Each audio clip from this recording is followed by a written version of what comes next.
Yo. What's going on, man? Today is April the 15th, 2024. It's your boy Chris, and this is the ChrisBeCappinn NBA Show. Live on Twitter, also live on YouTube as well. We had a crazy finish to the end of the regular season. Shout out to everybody who tuned in yesterday.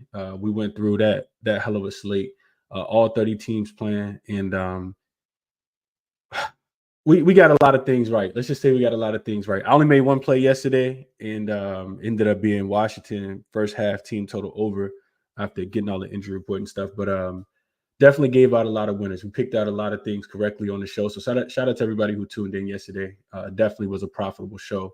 If you tuned in and tell some of the strong leans that I had, they cashed yesterday. So we got 4 games for the play-in tournament that will start tomorrow. I took a deep dive into a couple of them, and it's only one play that I'm really liking so far. So I want to jump into that. And this is the time of the season where you can have all the notes that you want to have, and look at all the different trends and angles and all those good things. But it really comes down to, in my opinion, to who you trust the most based on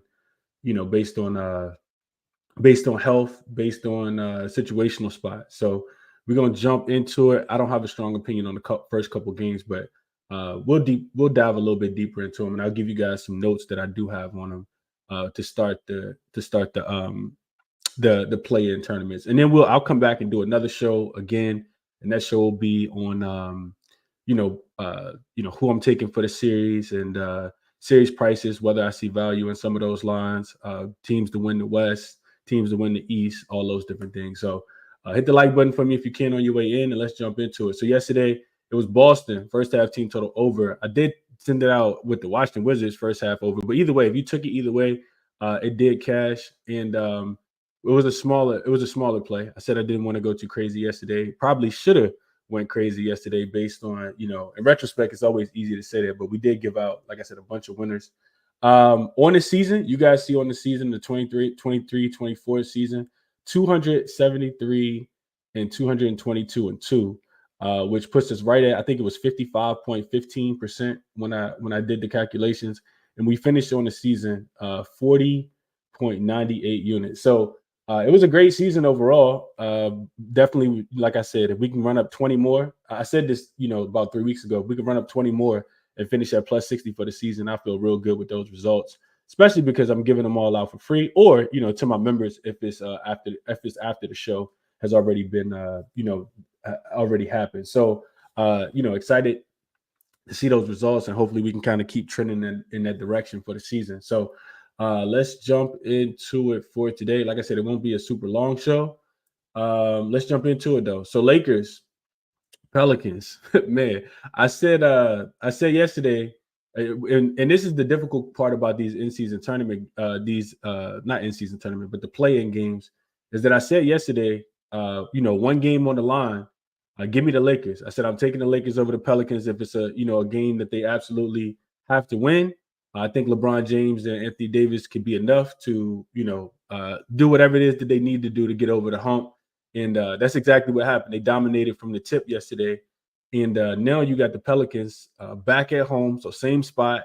And they get the Lakers again. You see this line, it's at 1. Conventional wisdom tells me that the Pelicans bounce back in this spot. Like, I really want to take them. I think you do see like this playoff style type atmosphere. But the one thing you got to remember is it's a lot that goes into this cap as well, is that the loser of this game, because it's the 7-8 series, doesn't necessarily, they're not done. They do get a chance to play the winner of the 8-9 series between Golden State and Sacramento. So do you want to win this game? And winning this game will cement you into the number 8 seed, and you'll take on the Oklahoma City Thunder. Or you lose this game and then you play it on one-off for your season, and you playing the winner of the Golden State and Sacramento game to get the 8th seed, and then ended up. I'm sorry. So the winner of this game, I mixed that up. The winner of this game will get who do they get? Who finished in second? They get Denver, right? I think Minnesota finished in third. So yeah, they get Denver, and they'll get the 7th seed. Let me just make sure I got that right. I want to say that's right. My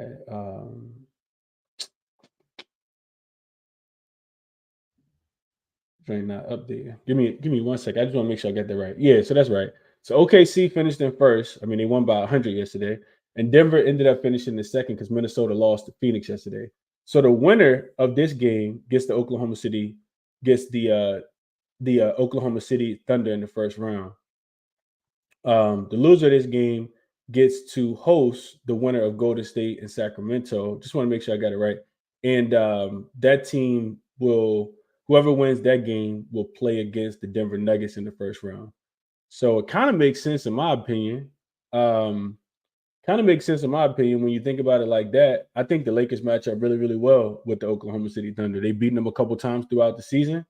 They went into OKC back right. I think it was around New Year time. Won there. They beat this OKC team in OKC. They beat them in LA. So it kind of makes sense, right? But the Pelicans not going. I know they're not just going to roll over.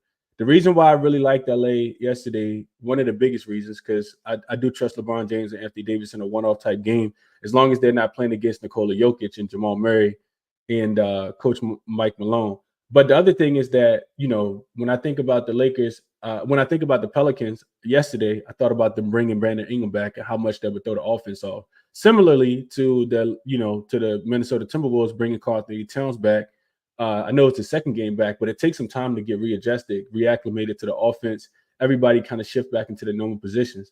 And I don't think, one game is going to necessarily do that. So I say this to say that I have no idea what I'm going to do with this game. I haven't bet it yet.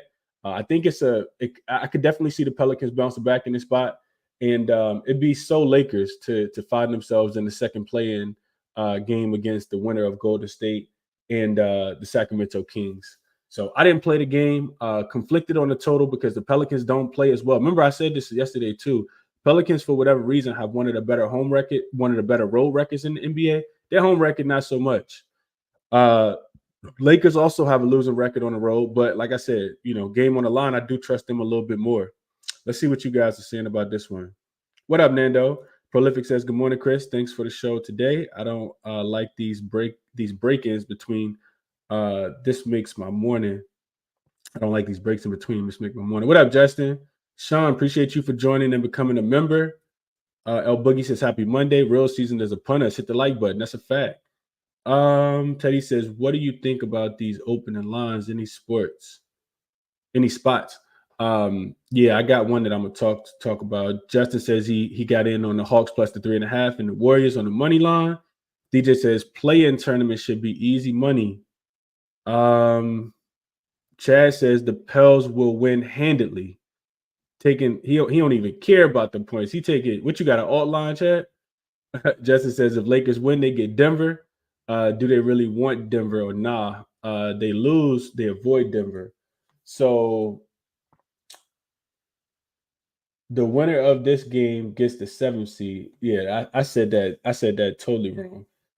That is correct. So the winner of this game gets the 7th seed. The winner of the matchup between whoever wins Sacramento Golden State and the loser of this game gets the 8th seed. So yeah, that's the reason for the Lakers to want to lose. I know I wouldn't want Denver in the first round. Not if you're the Lakers. They just own the Lakers. So, and I was thinking about that yesterday in the handicap as well. Lakers could potentially take this game here. I could definitely see that. Chad says McCollum and Zion horrid games. BI on minutes restriction won't repeat at home with 98% of loot on the Lakers. Y'all take that free point with the Lakers. Go ahead. From R says, bro, late or what? Definitely was a couple minutes late this morning. Chad says, like the 76ers, Heat Christmas game, 76ers getting the point. Think the book screwed up. Laugh out loud. They don't make errors like that. DJ Prop says, Lakers and Warriors will win Tuesday. Then the Heat and Bulls will win Wednesday. What up, Eric? What up, Anthony? Nando, appreciate you for tapping in. Ryan says, yes, Magic -4. I told y'all I won't go be a Buck spots yesterday, man. The Bucks are not as good on the road. And they got themselves in a tough situation. We're gonna break down that Pacers series on the next show, but they got themselves in a tough situation for sure. What up, Rick J? Appreciate you for tapping in. Chad says cash the 1,300 on the Bucks under. Plus 1,300 on the Bucks under. And then Anthony says, bring on the playoffs. Chad says, Pels win. Warriors don't cover. Warriors win and don't cover. They don't so they win by a point, Chad. It's the line is a point. It's a pretty much a pick. Tiger says, congrats, Chris. You killed it this year. Appreciate that. Keelan says, I got the Pels over the Lakers tomorrow. I don't think the Lakers want to see Denver in the first round. If I'm LA, I'm okay with losing this game. If you lose this game and you're the Lakers, then you probably end up playing who? The Golden State Warriors or the Sacramento Kings. Are you okay with putting yourself in a one-off situation then? Right? So it's a lot of different situations that kind of play out.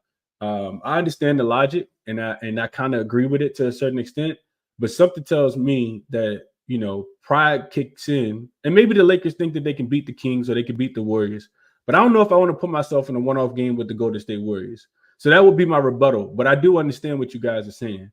Raptors fan says, Chris, do you think the Pels match up well against the Nuggets? I feel like it'll be a tough first round for them. Do the Pels match up well with the Nuggets? Well, the Pelicans are a team that likes to put a lot of pressure on the rim. Denver does struggle in that department. But you're going to need those guards to really step up. I think the Pels match up better with the Nuggets than the Lakers match up with the Nuggets, because at least the Pelicans have a little bit more size. You got Valanciunas, to slow down Jokic. Nobody can really stop him, but slow him down. And then, you just got to be able to guard the three-point line. The Pelicans struggle with guarding the three-point line. We talked about that over the last couple of weeks. And in their losses, they typically are losing to teams that can shoot the three-point ball. So, it depends on if Denver's going to be able to make their shots from the outside, I think, in my opinion, in that regard, Raptors fan. Ain't that Devin says Lakers don't want to win just to play Denver in the first round. They should take a strategic loss. They take a strategic loss, and then you get the Warriors or the Kings. I don't know, man. Nando says Lakers have a better chance at beating the Nuggets now than later, and I would agree with that. I did hear somebody said this. Some national television guy said that. Warriors minus 2.5 now. So we're gonna get to that game in a second. Nando says the Bucks died out. They died out there. Chad says 3 games between the Kings, Warriors, and have 1 point in recent and have been 1 point in recent games. Sabonis is under against AD if Sacramento wins. 3 in a row decided by 1 point actually. So 3 games decided by 1 point between the Warriors and the Kings. Okay. DJ Prop says, I think all of these West teams are a pick'em versus the Lakers. It's better for them to win Tuesday than to have the 2 playing games. And I kind of agree with this logic. I understand what everybody else is saying, but I definitely agree with that logic. Let's keep pushing though. Pels can beat Denver. I don't know if they can beat them then though, but we'll see. We shall see.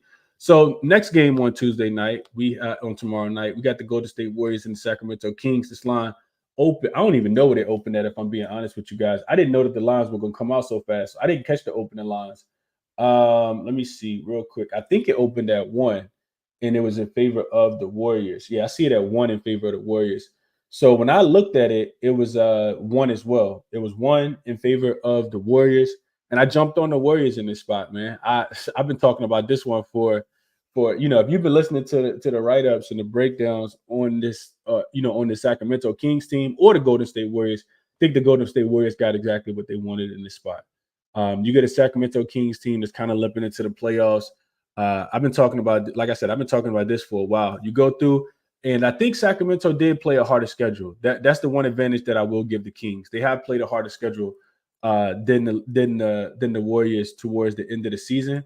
But I just don't like what I'm seeing from this team without Malik Monk, man. The Sacramento Kings, of course, got a very, very good win yesterday, confidence boosting win. But that Portland team was depleted, man. They didn't even play. They ruled out the starters yesterday, so they didn't really have to do much, is what I'm saying. Sacramento didn't, and they were coming off some, a few bad losses. So I don't like them. I know it's a one-off game for them, but I don't necessarily like this Kings team. I don't like, this version of the Kings team. No Malik Monk, no Kevin Huerter.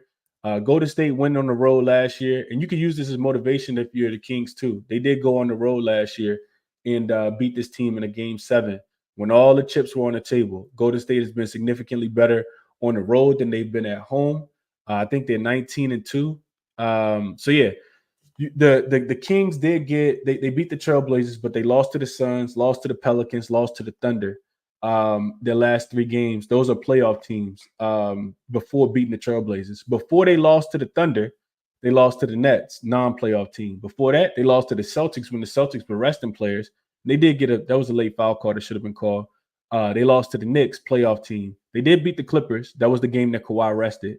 They beat the Jazz. Like, this isn't impressive. Back-to-back losses to the Dallas Mavericks. We were on the Mavs in one of those spots. So all the marbles on the table, man. I know they're going to try to light the beam. I went through, listened to the post-game interviews. Kings are, a tad bit more experienced than they were last year. But I'm taking Steph. I'm taking Clay. I'm taking Draymond. I'm taking Coach Steve Kerr. I'm taking their young players over the Sacramento young players outside of Keegan Murray. I think Keon Ellis and Davion Mitchell will get some run and some experience here. But I do like Golden State, man. I do like Golden State, and I played them, gave them out yesterday on the money line when it was minus 115 on DraftKings. I think the best line, when I went to sleep last night, it started to move. I think it was like minus 130. But simply put, and I don't know what the line is now. You got to shop around, see where you can find the best line. But simply put, just some more analysis for the game. You heard Draymond talk about this after the game yesterday. He says, Sacramento likes to get into their action, which is a lot of Sabonis and De'Aaron Fox. Pick and roll, handoff, which opens up other shots. Sacramento wants to shoot a bunch of jump shots. Golden State's defense has been good there. Sacramento wants to, I don't even know how much they're going to get out and push the pace, but Golden State will do a good job at that as well. Golden State is a team that doesn't really run the fast break, even though Sacramento is a really, really good fast break defense. So I don't think that plays into the strength of taking Sacramento in this spot. I think this line's like minus 4.5, and the Kings actually had a better chance of beating this team in Golden State, in my opinion. I don't like the Kings at home where they've struggled. Kings have been a much better team on the road, and Golden State, much better team on the road than they've been at home. So this one just kind of lined up to me. Didn't want to overthink it. I took Golden State on the money line here. Let's see what you guys are saying before we jump into the next game. Fox 5 says 80 won't want to face Sabonis if Sacramento wins. Yeah, Sabonis owns Anthony Davis for whatever reason. Ain't it Devin says, think LA can beat Warriors or Kings at home? They can, yeah. I mean, it wouldn't surprise me if the Lakers lose to the Pelicans. It wouldn't surprise me if they beat Golden State. It wouldn't surprise me if they lost to Golden State. Remember, these one-off games are one game. So it's like, kind of like the NFL playoffs. It doesn't matter who the best team is for the full season. It matters who's the best team for that one game. And if I'm taking Golden State or Sacramento, I mean, they're gonna need a hell of a performance from Gary, from De'Aaron Fox, and I do think you put Gary Payton second on him. Sacramento has, really struggled against Klay Thompson in his career. Steph Curry dropped 50 in that game 7 last year. So Golden State believes that they can make a run similar to the Miami Heat last season, and I kind of believe in this Warriors team. I think that they can too, especially with how lackadaisical the Western Conference is. And how there's really no separation. There is no Boston Celtics, in the Western Conference, in my opinion. So, yeah, I do think the Lakers could win, but it wouldn't surprise me if Golden State won either. DJ Prop says, I think any of these West teams are pick 'em. Oh, I read this already. Yeah, and that's kind of goes to my point I just said as well. Pell's best team to beat Denver. They match up perfect against them. I'm not sure how I feel about that. I would need to dig into the numbers a little bit. What up, Tariq? He says, as long as Draymond behaves, yeah, you definitely need Draymond to be a part of it. Sheeny says, grabbed it at minus 120 last night, plus the 1.5. So I guess you laid the 1.5, I think is what he means as well. But yeah, I'm on Golden State, man. Warriors. Need them tomorrow. All right, so next we got the Eastern Conference playing games as well. These are the ones I didn't dive too much into. I did dive into them. It's just it was a lot of conflicting things for Atlanta and Chicago. I'll tell you guys straight up. Chicago has been the better team as of late. Last 2 weeks, the way I kind of look at these teams. First of all, you got Trae Young, who has been out for a couple months, and he just kind of came back and been inserted into the offense. They absolutely got steamrolled against Indiana yesterday. They actually came back and made it a competitive game before halftime and got blew out again. So I don't like that. I don't like that they can't get stops, and I can't get there with Atlanta. I do think that they could potentially win a one-off type game, and I know that game yesterday was kind of meaningless, but and they did fight hard against the Minnesota Timberwolves. The other thing is on the other side is Chicago. They fought hard yesterday against the New York Knicks, and Chicago is just one of those Jekyll and Hyde. Both of these teams are one of those Jekyll and Hyde teams. If you give me a scenario where both of these teams got to play one game, I think I got to take the points with Atlanta. I know that they've been a much worse defensive team since Trae Young returned, but like I said yesterday, that game was kind of meaningless. And this is what I worry about with Chicago. Chicago ended up, went to overtime yesterday with the Knicks, played all their starters. I'm not sure the status of Jalen Johnson, if he's going to be available for this game tomorrow or on Wednesday. But I will say this: the Bulls. The one thing I always talk about with the Bulls is how much they struggle to defend the 3-point line. And the Atlanta Hawks are a team that are going to live and die by the 3-point shot. To me, it kind of feels like I can't lay points with the Bulls. That's how I feel. I always want to take the Bulls as an underdog.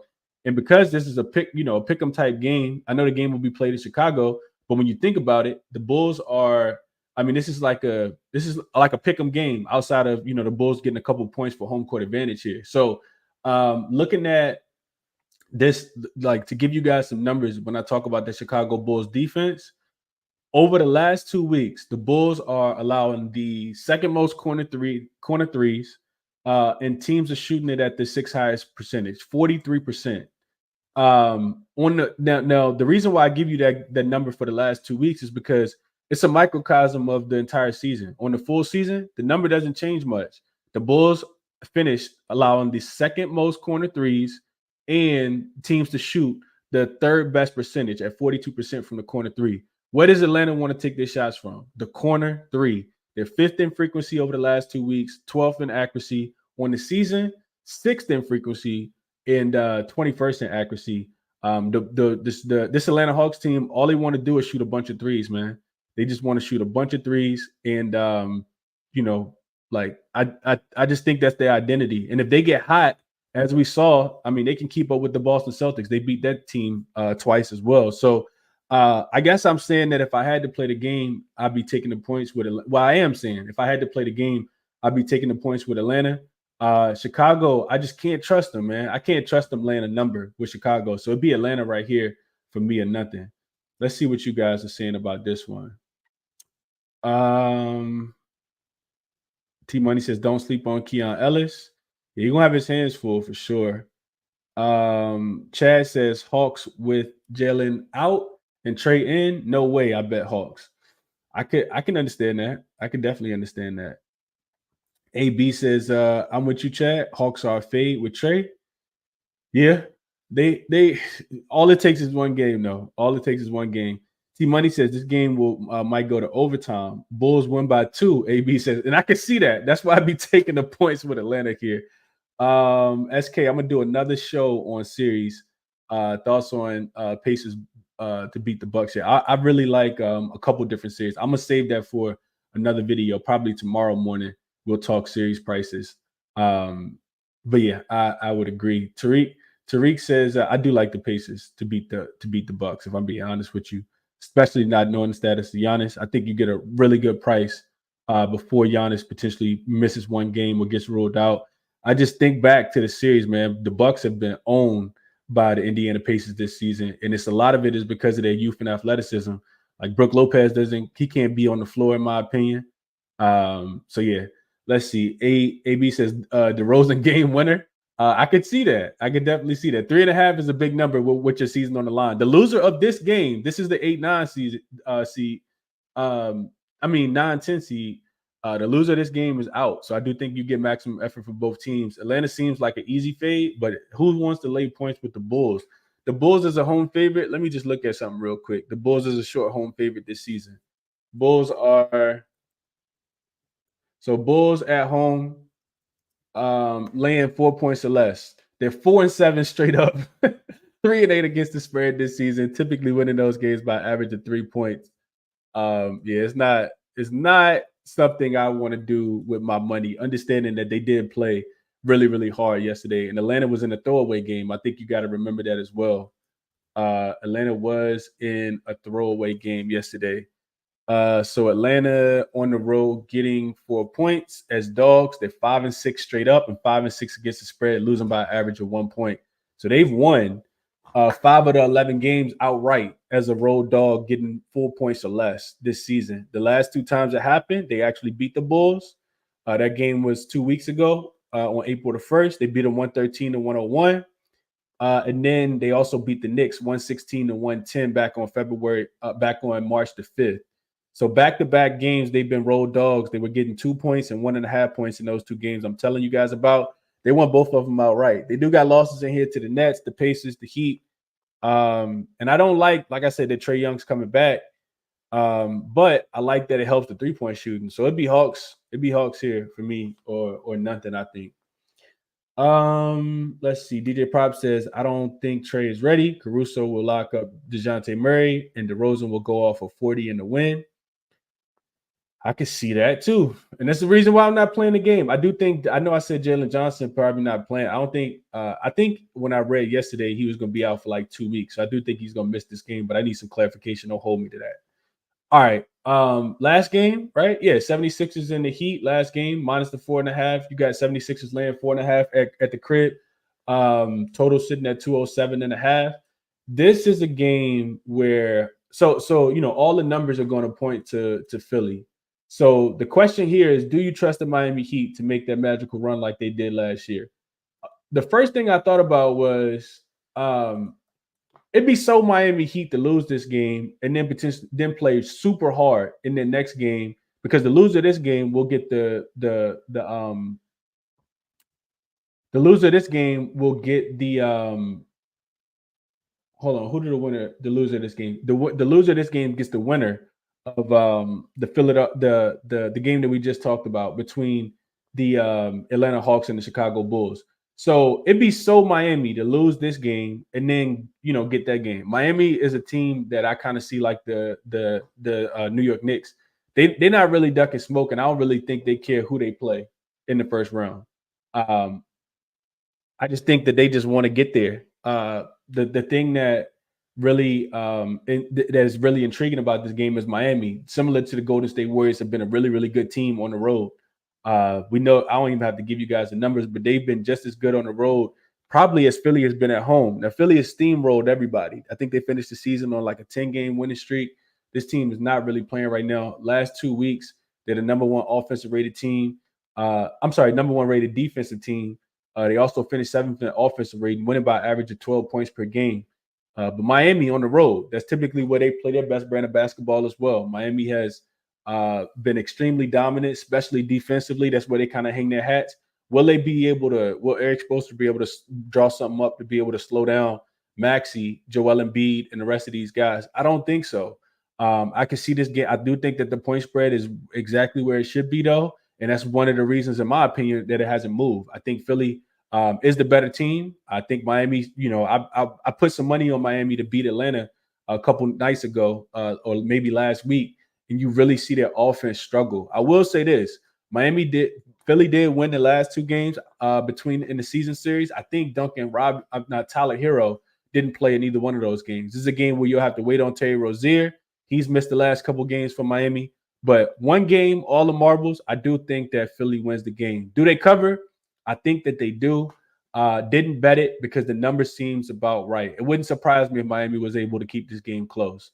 And I do think that they're going to bring it in this spot. But I can't bet against Philly right now. Philly is, doing something different right now with how competitive they've been playing.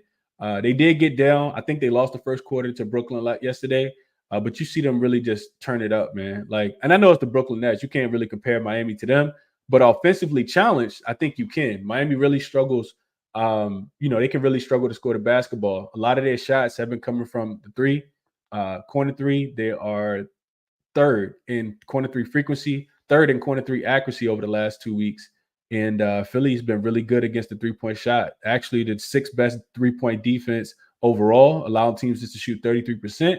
And third best defense from above the break 3, holding teams to 31%. Their corner 3 defense has been kind of subpar, 16th which is kind of middle of the pack. Teams are shooting about 39% there. I just really struggle with seeing how Miami's going to score in this game. So it's a game I would probably look towards the under. But Miami does play their best defense on the road. Philly's been really, really dominant in their last few home games. So if I had to play it, I would be playing Miami minus the 4.5. But this is a game where I could definitely see it coming down to, I could definitely see Miami, just being gritty as they were in the playoffs last year and keeping it close. So lean towards Philly, but I did not play the game. I think the spread is about right. Let's see what you guys saying. Nando says Heat in 6. Heat losing this game against Philly. And T Money says Kyle Lowry might go crazy. Miami, his old team. Yeah, Miami is his old team. They did play. So not a lot of thoughts, I guess, from you guys there. But I do lean towards Philly to win this game, just based on how strong they're playing. But I didn't play it. Did not play it. Like I said, I do think the spread is about right. Maybe even, a Philly team total over. This number is super low. 207.5, divide that by 2. What do you get? Like 103.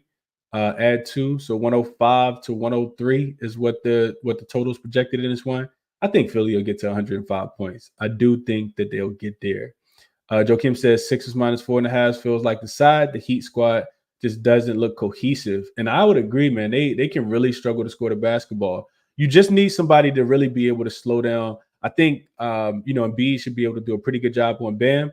You need somebody to slow down Tyler Hero. I can't really. So Miami, you definitely want to buy on them when they're a dog. That's typically when they play their best basketball. But I have a hard time trusting their role players to be able to score consistently, and not so much for the 76ers. I think Maxi's going to get his team some trouble. And I think Embiid is also going to get his team some trouble here as well.